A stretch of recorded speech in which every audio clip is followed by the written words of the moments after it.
Die Volksraad Verkiesingskommissie, die VVK, sal sy eerste verkiesing op 23 en 24 September hou. Die VVK is in die lewe geroep om wat hy noem 'n Boere-Afrikaner Volksraad te verkies, wat daarop gemik is om selfbeskikking vir Afrikaners in 'n volksstaat te verkry.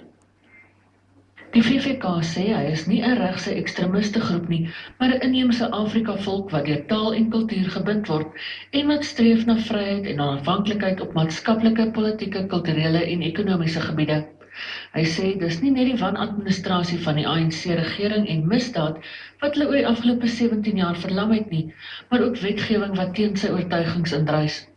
Hy het dit egter duidelik gestel dat hy nie die pad staan van ander Afrikaners wat verkies om deel te wees van die nuwe Suid-Afrika nie, maar dat hy net nie langer deel van die staat wil wees nie.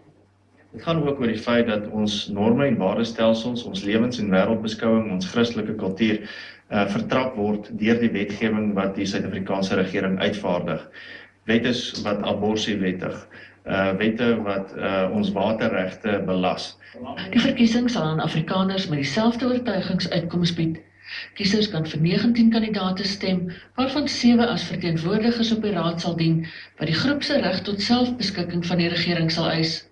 Tot dusver het 30.000 mense vir die verkiesing geregistreer en na verwagting sal dit toeneem nader aan die verkiesingsdatums.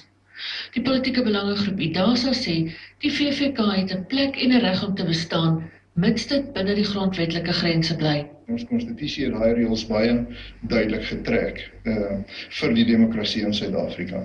So ek dink hulle het 'n volle bestaansreg en die vryheid om dit te doen, solank hulle volgens die reëls speel. Die VVK is positief oor sy doelwitte en doen 'n beroep op eendersdenkendes om 'n eerste stap te doen om hulle vryheid te herwin. Indien hy misluk, sal hy 'n klag by die VN aanhangig maak om die geskil te bemiddel.